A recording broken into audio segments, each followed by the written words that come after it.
Hi hello నమస్తే welcome to my channel అభిజ్యోతి. నమస్తే అండి అందరికీ. అగైన్ నా పేరు సంగీత రంజిత్ అండి. మళ్ళీ మా వారి పేరు చెప్తున్నాను ఏంటి అనుకుంటున్నారా? నేను ఒక వెల్నెస్ కమ్యూనిటీలో ఉన్నానండి. ఇక్కడ మాకంతా నేర్పించేది ఏంటి అంటే ఫస్ట్ లేడీస్ పేరు చెప్తూ నెక్స్ట్ జెంట్స్ పేరు చెప్తాం. మన పెళ్లి కార్డులో అయితే జెంట్స్ పేరు ఉంటుంది కదండి, అలా కాకుండా ఇక్కడ మాకేంటి అంటే అమ్మాయి పేరు చెప్పి అబ్బాయి పేరు చెప్పడం అనేది అలవాటు చేశారు. ఇది కూడా అందరు నేర్చుకున్నారు, మీరు కూడా ట్రై చేయండి, చాలా బాగుంటుంది. Welcome to episode number 2. నిన్న ఒక 3 టాపిక్స్ గురించి మనం తెలుసుకున్నాం కదా, ఈరోజు కొన్ని పాయింట్స్ తెలుసుకుందామండి. పాయింట్ నెంబర్ 4, లాస్ట్ వీడియోలో నేను చెప్పినట్టు ఏ టైంలో మనం వాటర్ తీసుకోవద్దు అని తెలుసుకున్నాం కదా.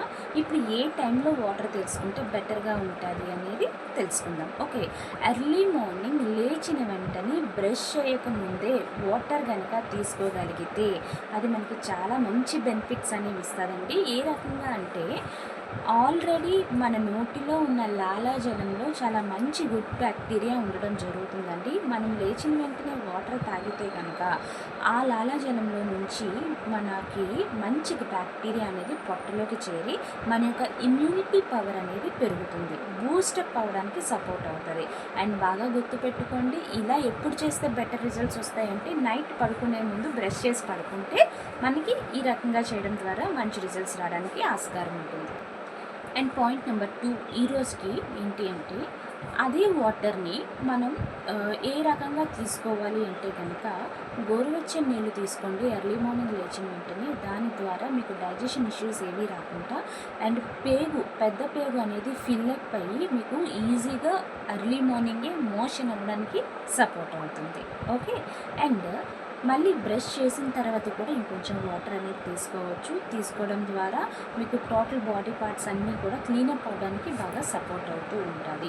అండ్ నేను చెప్పినట్టు భోజనానికి ముందు, భోజనం తర్వాత అండ్ భోజనం చేస్తున్నప్పుడు మనం ఫుడ్ తీసుకునేటప్పుడు వాటర్ అయితే కంపల్సరీగా స్టాప్ చేయాలి. ఎందుచేతన అంటే మనకి డైజెషన్ ఇష్యూస్ ఏవి రాకుండా ఉండడానికి కోసం అని చెప్పేసి వాటర్ని ఆ రకంగా స్టాప్ చేయమని చెప్తాము.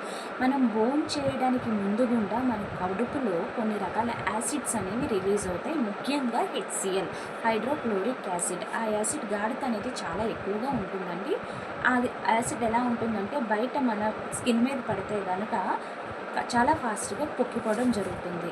కానీ మన పొట్ట లోపల అంత స్ట్రాంగ్ యాసిడ్స్ని కూడా తట్టుకునేటంత స్కిన్ని లోపల మనకి అమర్చబడి ఉన్నాయి. అలాంటి వాటిని చల్లబరిచేయకుండా మనం వాటర్ అనేది ఇవ్వకూడదు. చల్లబరిచేస్తున్నాము అంటే డైజెషన్ ఇష్యూ వచ్చేస్తుంది. అందుకోసమని భోజనం చేసే ముందు, భోజనం చేసిన తర్వాత అండ్ భోజనం చేస్తున్నప్పుడు వాటర్ అనేది స్టాప్ చేయమని చెప్తున్నాం. అండ్ పాయింట్ నెంబర్ 3, అదే వాటర్ గురించి నైట్ ఏ టైంలోపు మనం వాటర్ అనేది కంప్లీట్ చేయాలి.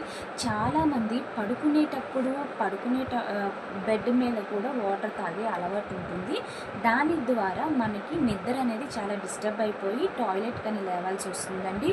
పెద్దవాళ్ళైనా చిన్నపిల్లలైనా లేదా డయాబెటీస్ సఫర్ అవుతున్న వాళ్ళు ఎవరైనా సరే. కానీ నేను చెప్పేది అంటే వెల్నెస్ కోచ్గా నేను చెప్పేది ఏంటి అంటే కనుక వాటర్ అన్నది అట్లీస్ట్ పడుకోవడానికి 2 to 3 అవర్స్ ముందే కంప్లీట్ చేసుకోవాలి. ఇలా ప్లాన్ చేసి చూడండి, మీకు నిద్ర అనేది డిస్టర్బెన్స్ లేకుండా ఉంటుంది అండ్ చక్కగా నిద్ర పడుతూ ఉంటుంది. దీని ద్వారా మీకు ఇంకా మంచి బెనిఫిట్స్ రావడానికి సపోర్ట్ అవుతుంది. అండ్ ఫైనల్గా నేను చెప్పేది ఏంటంటే నా కంటెంట్ అంతా నచ్చితే లైక్ చేయండి, షేర్ చేయండి అండ్ ఫస్ట్ ఆఫ్ ఆల్ ఎవరైతే చూస్తున్నారో ఇది సబ్స్క్రైబ్ చేసుకోండి. Thank you. అండ్ ఫైనల్గా నేను చెప్పబోయేది ఏంటంటే నేను ఒక వెల్నెస్ కోచ్ అని చెప్పాను కదా, ఈ విషయాలన్నీ కూడా నా వెల్నెస్ సెంటర్లో మా కోచ్ ద్వారా అండ్ సీనియర్ కోచెస్ ద్వారా తెలుసుకున్నవేనండి. ఇవి పాటించడం ద్వారా నాకు చాలా బెస్ట్ రిజల్ట్స్ వచ్చాయి అండ్ మా ఫ్యామిలీ అంతా కూడా డ్రగ్ ఫ్రీ లైఫ్లో ఉండడానికి సపోర్ట్ అయ్యింది. మీకు కూడా ఇలాంటి టిప్స్ కానీ ఇంకా ఏమైనా అవసరమైనవి హెల్త్ బెనిఫిట్స్ కావాలి అనుకుంటే కనుక నా ఛానల్ని సబ్స్క్రైబ్ చేసుకోండి. Stay tune.